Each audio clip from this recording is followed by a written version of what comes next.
Carlos Arias Vivas. The languages you speak do not define your background. Convos with Carlos. It's okay not to speak your family's native language. By Carlos Arias Vivas. September 9th, 2018.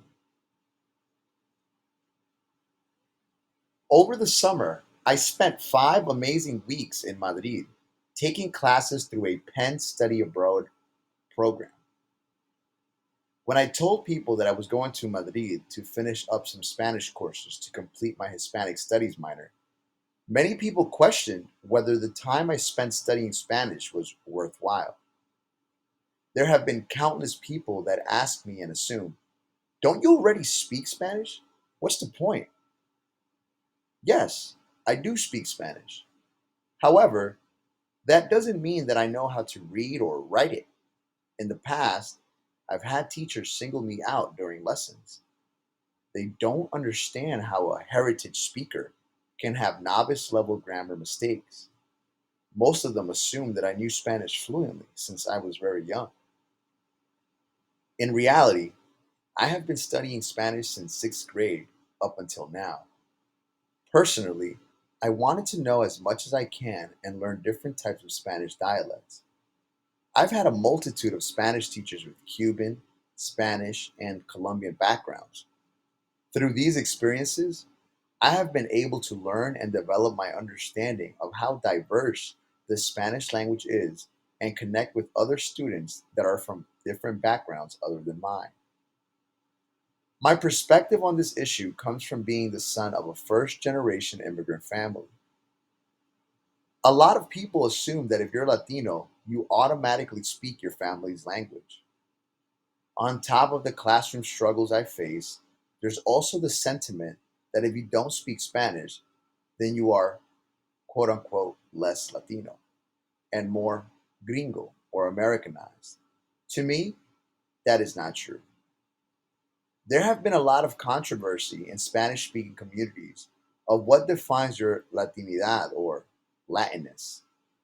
Many people think that the biggest piece of your identity is knowing your family's native tongue. If you don't speak Spanish, then you aren't really Latino.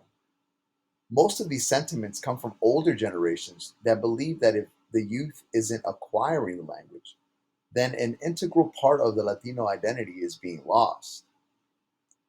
I believe that your connection to your identity and family's heritage isn't defined by whether or not you know how to speak the language.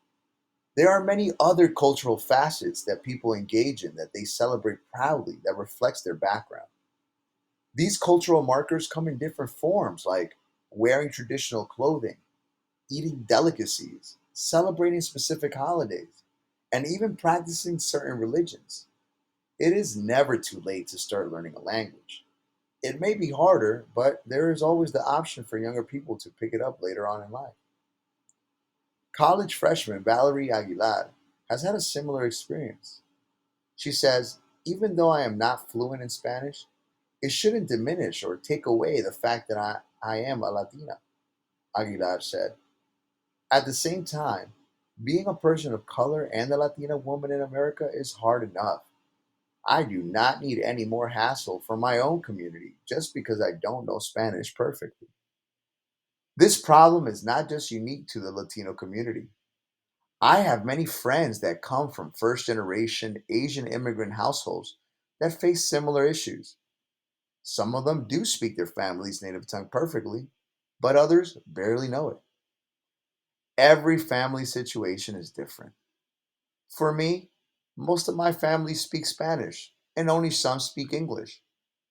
I took it upon myself to learn Spanish because I wanted to connect better with my family members living in Ecuador. On the other hand, my little brother speaks very minimal Spanish, but understands it. No one in my family judges him, and it will be up to him if he wants to learn it on his own later on. The time I spent in Madrid helped me reflect on the various aspects of my life, including my identity.